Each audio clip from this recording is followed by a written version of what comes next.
Bismillahirrahmanirrahim. Assalamualaikum warahmatullahi wabarakatuh. Apa kabar semuanya? Semoga kita sehat selalu dan dalam lindungan Allah Subhanahu wa taala hendaknya. Amin amin ya rabbal alamin. Dan jangan lupa untuk selalu bersalawat kepada baginda Nabi besar Muhammad sallallahu alaihi wasallam dengan ucapan Allahumma sholli ala sayyidina Muhammad wa ala ali Muhammad. Semoga di akhir nanti kita tergolong umat yang mendapatkan syafaat dari beliau. Amin amin ya rabbal alamin. Baiklah, pada pertemuan hari ini merupakan pertemuan terakhir dan sekaligus unjuk keterampilan pada program prakerja. Di sini saya akan merangkum tentang materi yang telah diajarkan, yakni tentang NLP. Jadi NLP itu apa sih? Jadi NLP itu ada 3 kata dasar ya. N yaitu neuro, L linguistik, dan P programming. Jadi neuro itu merupakan saraf atau jiwa kita ya, neuron. Linguistik itu bahasa, bisa kita artikan bahasa, yakni bahasa yang kita gunakan sehari-hari yang terdiri dari beberapa kata-kata. Sedangkan programming, yakni itu sebuah usaha untuk menyusun sesuatu. Nah, jadi dapat disimpulkan NLP itu merupakan salah satu cabang ilmu pengetahuan yang menyusun kata-kata ke dalam jiwa agar membawa manfaat terhadap manusia dan kehidupannya. Nah, jadi di sini ada beberapa model teknologi yang terdapat pada NLP. Ini bisa kita lihat ya, ada difference. Jadi difference itu akan membuat sebuah difference yang lain dan untuk membuat sebuah value, yakni sebuah pembaharuan dari difference tersebut. Jadi difference tersebut bisa diciptakan apabila kita amati perbedaan-perbedaan yang ada, kemudian kita ciptakan yang baru dari semua perbedaan-perbedaan yang ada tersebut. Nah, jadi NLP itu berasal dari mana sih? NLP itu berasal dari ini ya, beberapa profesor yang pertama kali memperjuangkan NLP. Yang pertama ada Bandler ya, yang lahir pada tahun 1970, dan John Grinder. Jadi dia membuat semua model yang pengembang terapi Gaslight. Nah, jadi pelopor terapi ini Milton H. Erickson. Nah, ini sebuah ahli hipnoterapis. Nah, jadi mereka pula yang menemukan bahwa meskipun 3 terapis ini bekerja dengan cara yang berbeda, namun pemikiran dan pendekatan mereka itu sangat mirip. Jadi meskipun mereka berdua ini berbeda, tapi intinya sama, hipnoterapi. Jadi dengan menggunakan hasil penelitian tersebut, Bandler dan Grinder menggabungkan karakteristik dari linguistik perilaku manusia serta nilai dari keyakinan tersebut daripada terapis itu untuk membuat sebuah model. Nah, jadi NLP itu apa sih nilai tambahnya bagi kita? Nah, yang pertama, NLP itu menolong kita untuk mengetahui apa yang kita pikirkan dan bagaimana cara mencapainya. Misalnya NLP tersebut yang akan menolong kita untuk menjadi pribadi yang tangguh dan memiliki hubungan yang baik dengan orang lain. Jadi dengan tentunya yang berhubungan dengan orang lain tentu harus memiliki skill untuk berbicara, skill untuk public speaking. Karena ya untuk berinteraksi kepada orang lain tentu kita membutuhkan sebuah komunikasi. Misalnya NLP itu mampu meningkatkan rasa percaya diri bagi orang yang memahaminya. Sebenarnya membantu kita untuk mengontrol sepenuh hidup kita, membantu untuk supaya komunikasi yang efektif. Jadi NLP itu kan dia akan mengajarkan kita gimana caranya untuk berkomunikasi secara efektif. Nah, tentunya dari NLP tersebut kita bisa meningkatkan kreativitas dalam menemukan sebuah ide-ide tadi. Jadi ide-ide yang telah kita temukan itu kita kembangkan melalui aksi kreativitas. Nah, jadi ada tahapan-tahapan dalam pembelajaran NLP. Yang pertama NLP practitioner, NLP master practitioner, NLP trainer, dan NLP master trainer. Nah, jadi NLP practitioner itu mempelajari NLP secara praktis ya, dari segi praktis, dan NLP master tentunya ikatan yang lebih daripada praktis profesional, dan NLP trainer itu merupakan pelatih ya, pelatih daripada NLP tersebut. Dan NLP master trainer itu misalnya pakar ya, yang paling pakar dalam bidang ilmu NLP. Nah, inilah strategi atau prinsip dari orang yang sukses ya. Dia menemukan sebuah mindset. Dari mindset tersebut dia menemukan sebuah goals atau tujuan. Dari sebuah tujuan itu dia akan membuat strategi. Gimana sih dari kita supaya bisa untuk mencapai tujuan tersebut atau goals tersebut. Nah, sebenarnya yang tak kalah penting inilah ya, eksekusi dari strategi tadi. Tentunya kita percuma saja membuat sebuah strategi tapi nggak diamalkan, itu kan sama dengan bohong atau omdo doang. Nah, jadi dari eksekusi itu tibalah evaluasi untuk menentukan apakah kita sukses atau tidak dalam melaksanakan eksekusi tersebut. Tentunya untuk menentukan kita sukses, kita harus mengevaluasi diri. Setelah action terjadi, kita evaluasi apakah kita sukses. Kalau sukses, lanjut. Kalau gagal, kita pikirkan di mana kegagalan kita, dan jangan sampai terulang lagi di masa yang akan datang. Nah, ini mindset itu kepercayaan yang timbul dari neuron kita. Jadi sebuah otak kita ini kan berpikir tuh. Jadi dari kita mengamati, mendengar atau berkata sendiri pun bisa menemukan mindset dari neuron kita. Oh, saya harus ini, saya harus ini, saya harus ini. Itu merupakan sebuah mindset dari dalam diri kita. Nah, inilah ini nampak gunung ya, gunung es.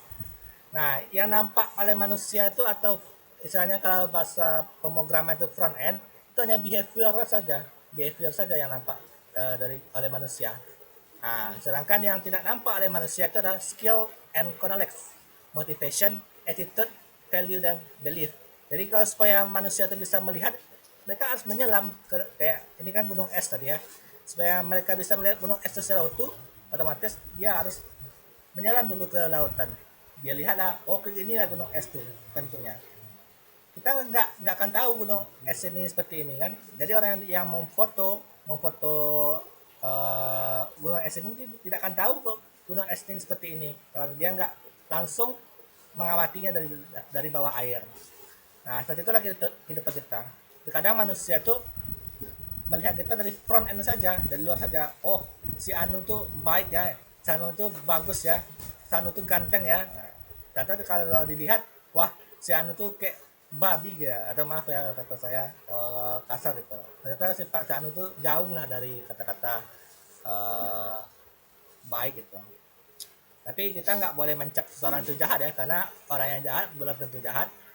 Yang orang yang baik belum tentu selamanya baik. Nah, kita harus menanamkan mindset bahwasanya manusia itu memiliki proses untuk menuju sebuah kebaikan. Jadi dengan dalam mindset baik, kita hargai, kita toleransi, sehingga memberikan sebuah masukan dan terobosan yang baik. Jadi kata-kata kotor tadi ini tidak usah kita amalkan ya. Jadi kita mindset itu semua manusia memiliki proses menuju sebuah kebaikan. Nah,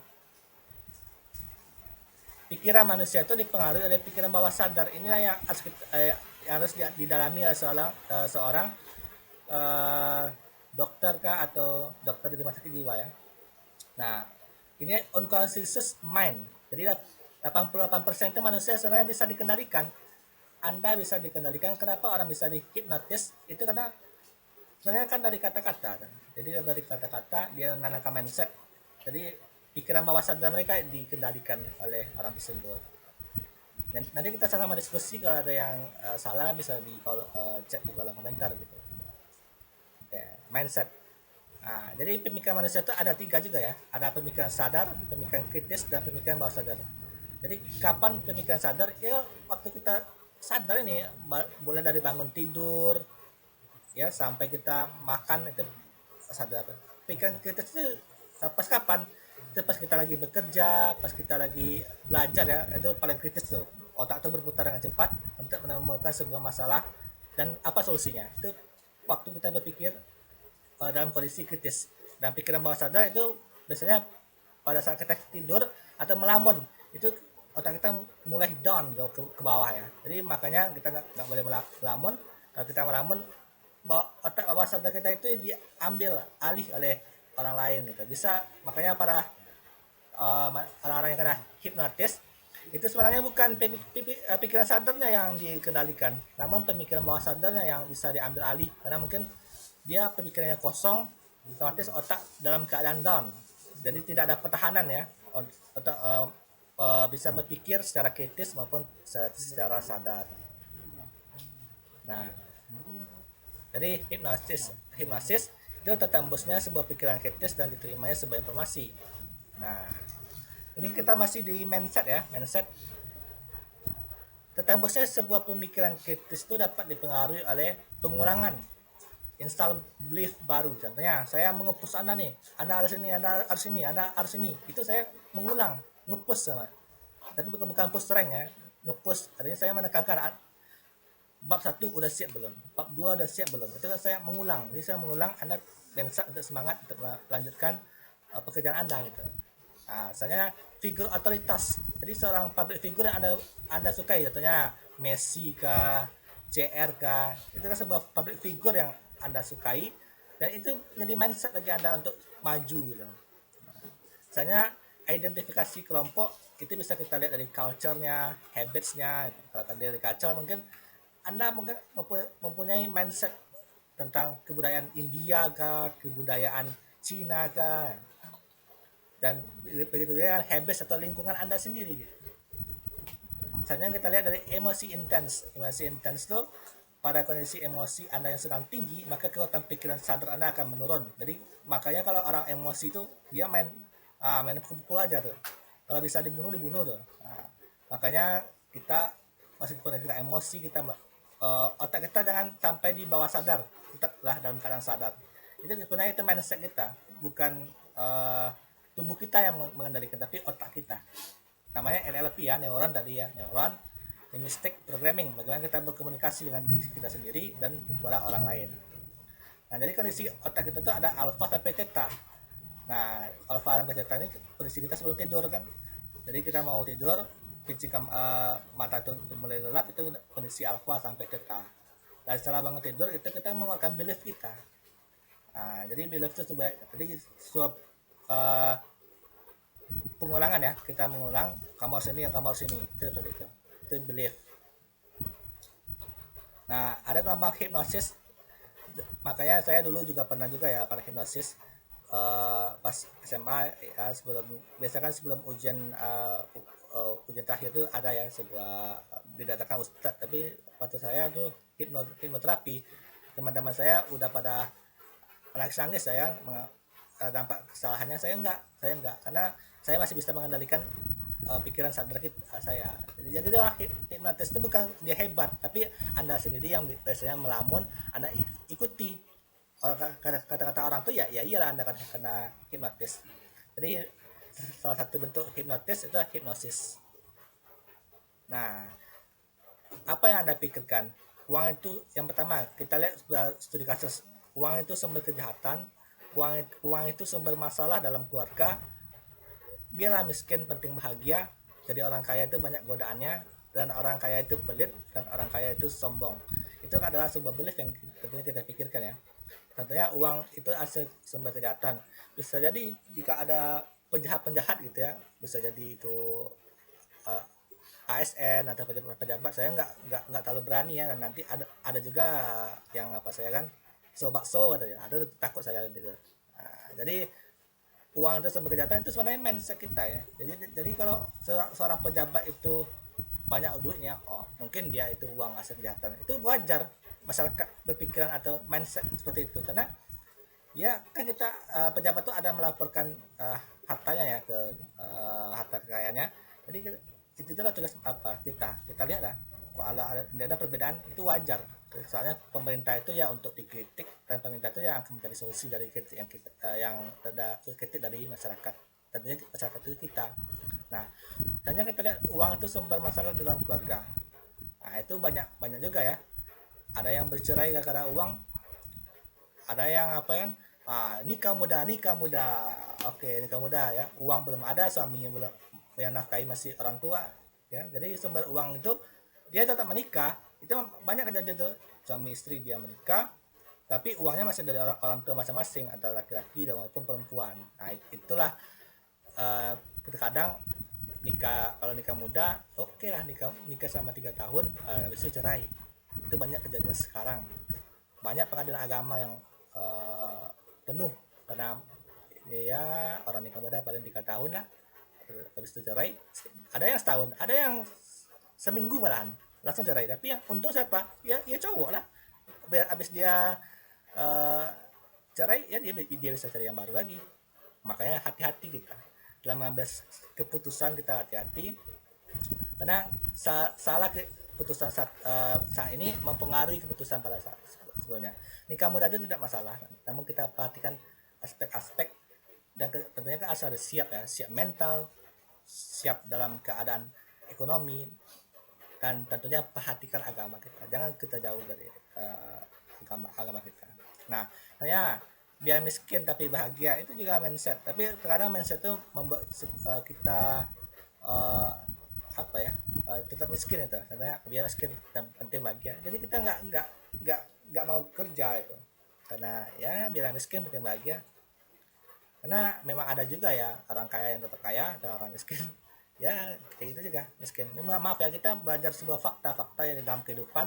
Nanti kalau salah di komentar aja, secara baik kita perbaiki sama-sama dalam rangka belajar, kita sama-sama belajar. Orang kaya itu pelit ya, itu mindset kita ya, karena saya pun menemukan ada orang kaya yang tidak pelit, dan ada juga orang kaya itu yang tidak sombong. Atau ini yang paling bahaya, harta tahta wanita itu malapetaka. Itu yang harus kita mindset kita jaga. Memang ya cewek itu ya bisa membuat kehidupan kita hancur, bisa membuat kehidupan kita itu bahagia. Dan ada juga ya cewek yang suka sama kita ya untuk ada perlu juga. Pas sudah selesai perlunya ditinggalnya kita. Nah, itu yang harus kita apakan. Segala sesuatu tuh ada manfaatnya, ada kerugiannya, nggak ada yang sempurna. Itu harus kita tanamkan sebuah mindset dari segi, kalau kita lihat dari perspektif belief. Nah, ini ya, semua kebiasaan, persepsi, belief system yang kita pegang teguh tersimpan dengan rapi dalam pemikiran bawah sadar. Jadi dorongan-dorongan kita, belief itu sebenarnya sudah ada dalam pikiran sadar kita, sehingga kita melihat sesuatu, kita otomatis menjustice kejadian tersebut dengan mindset kita. Nah, kalau kita lihat ke dunia penerbangan ya, pikiran bawah sadar itu sebagai pilot otomatis. Tentu teman-teman pernah mendengar autopilot ya. Itu biasanya dihidupkan setelah 6 menit setelah berangkat ya, dan kira-kira 10 menit lah sebelum depart atau tiba di tempat tujuan. Itu biasanya autopilot. Jadi autopilot itulah yang akan memandu pesawat. Dari mana autopilot itu bisa tahu, oh inilah tujuan saya, inilah tempat saya, di sini saya akan lakukan landing, segini ketinggiannya, segini apanya. Namun autopilot ada juga kelemahannya, yakni pas hujan nggak mau digunakan autopilot, otomatis anti locknya itu nggak aktif. Nah, itu yang penting. Kalau diaktifkan autopilot, otomatis bannya itu kemungkinan besar akan tergelincir. Kalau salah saya mau maaf ya, mungkin teman-teman lebih tahu dalam dunia penerbangan dari saya, namun saya sering mendengar tentang dunia penerbangan seperti itu. Nah, seperti itu juga lah pemikiran manusia. Jadi pemikiran bawah sadar yang kita anggap sebagai autopilot itu kadang membawa kita ke dalam jurang kehancuran gitu. Tapi ada juga manfaatnya, kita terbiasa menghadapi situasi tersebut, sehingga oh seperti ini kejadiannya, seperti ini ya solusinya.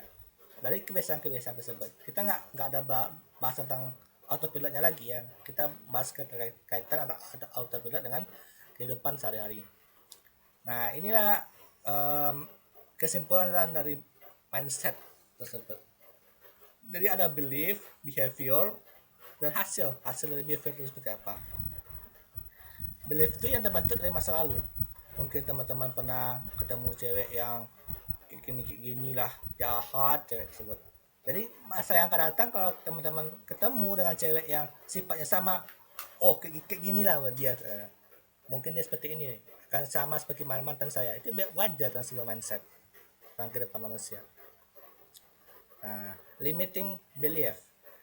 Ini kita lihat ke gajah ya, sebuah gajah yang badannya besar, taringnya ada ya, larinya pun juga ada. Pertanyaannya, mampukah gajah tersebut membebaskan dirinya dari ikatan tali? Mengapa gajah tidak melakukannya? Nah, seperti itulah.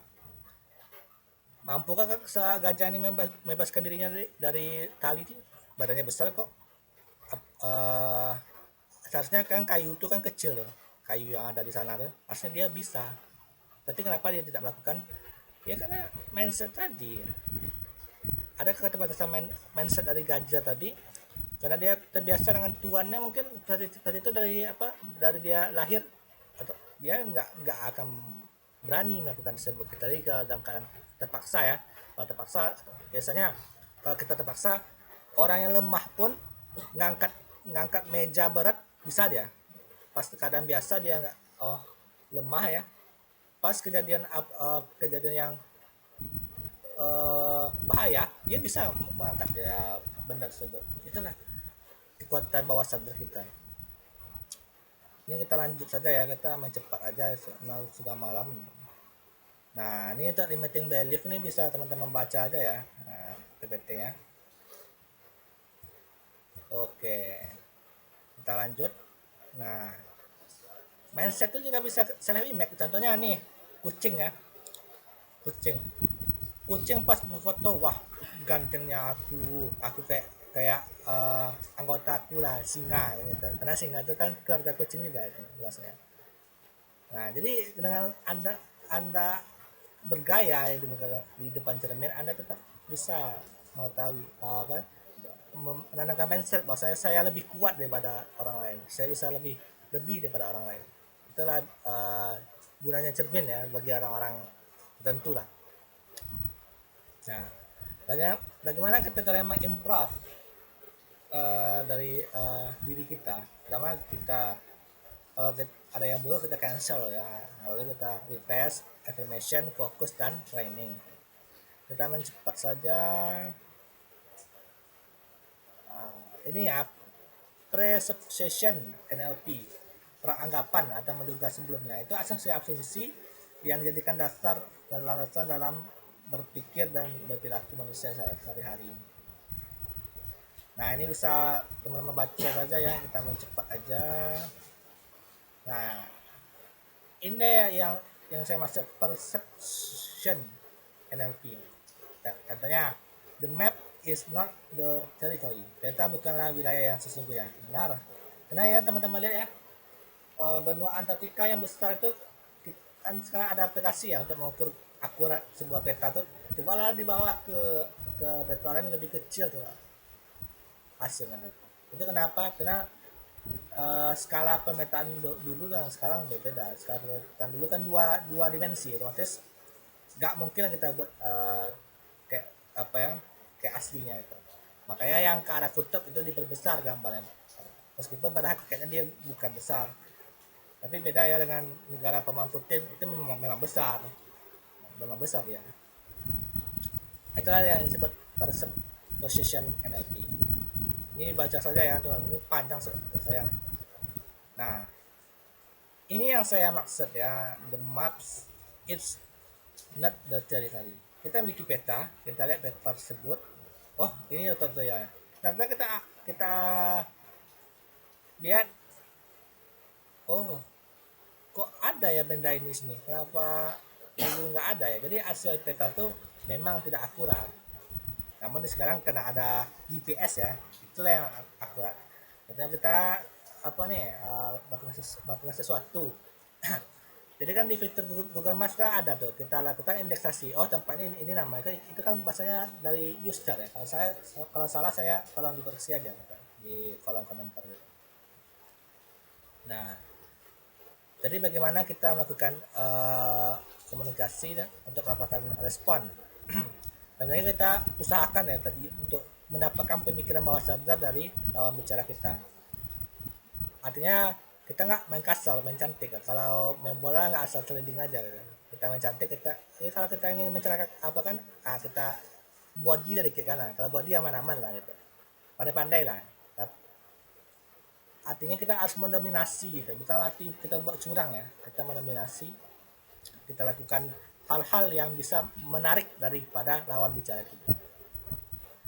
Nah ini main-main kayak gini kita baca aja, ini materi nih pusing saya menjelaskan. Nah 4 pilar NLP ini baca aja lah, ada report, outcome orientation, sensor activity, behavior, flexibility, itu baca aja. Nah ini karena udah habis kan 4 pilar NLP. Jadi report itu seperti apa? Kita bangun kedekatan dengan orang-orang yang membawa kita pada tujuan Anda. Jadi Anda harus berteman dengan orang-orang yang bisa membuat Anda maju, jangan berteman dengan teman-teman yang membuat Anda hancur, ya kan? Contohnya jika Anda ingin belajar ini, yang berkumpul dengan orang-orang yang suka belajar hal tersebut. Anda suka membuat sebuah web, Anda berkumpul dengan orang-orang yang suka membuat web. Tapi bukan, maksud saya bukan circle itu ya. Kita tetap boleh berkawan dengan orang lain, namun kita membangun sebuah hubungan yang dekat dengan orang-orang yang sesuai dengan passion kita. Nah, itu maksudnya. Misalnya ada outcome orientation, kita tahu dan kita mau berpikir dan bertindak dari pengalaman-pengalaman sebelumnya. Artinya kita berorientasi pada hasil sebelumnya. Nah, selanjutnya yang tak kalah penting itu sensor acuity. Kita harus peka dan aktif terhadap sebuah panca indera kita secara maksimal dan dalam mengamati setiap stimulus dan respon.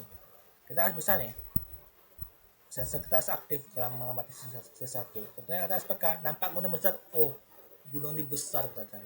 Tapi bukan gunung-gunung yang lain ya, gunung Sago kah, gunung Merapi ya, gunung apa kah gitu, atau gunung Kerinci gitu. Oh gunung ini besar ya. Nah, behavior flexibility yang terakhir, itu memiliki fleksibilitas untuk tetap berubah sampai Anda mendapatkan apa yang Anda inginkan. Nah, jadi Anda harus mendapatkan sebuah fleksibilitas. Nah, jadi intinya jangan Anda pikir NLP ini kena ada programming, ngoding, enggak. Jadi bagaimana kita cara menata supaya kita bisa memasukkan stimulus kepada orang lain, stimulus ya, ini dari pemahaman saya, stimulus kepada orang lain, agar orang lain tersebut bisa mendapatkan manfaat dari NLP yang telah saya sebutkan tadi. Kita bekerja di domain bawah sadar mereka. Jadi Anda sendiri, Anda bicara sama saya kendalikan pikiran bawah sadar Anda. Biasanya kan untuk ilmu psikologi, dan ini sudah masuk psikologi. Namun ini bisa juga ke ranah sains ya, karena ada NLP. Tapi NLP sini ini bukan maksud NLP apa ya, seperti yang di daming ya. Ini bukan daming, ini NLP dalam konteks ilmu psikologi. Mungkin itu yang dapat saya sampaikan. Kalau ada kesalahan saya mohon maaf. Sesungguhnya yang benar itu datang dari Allah dan yang salah itu datang dari diri saya sendiri. Akhir kata, wabillahi taufiq wal hidayah. Wassalamualaikum warahmatullahi wabarakatuh. Jangan lupa di subscribe ya guys ya.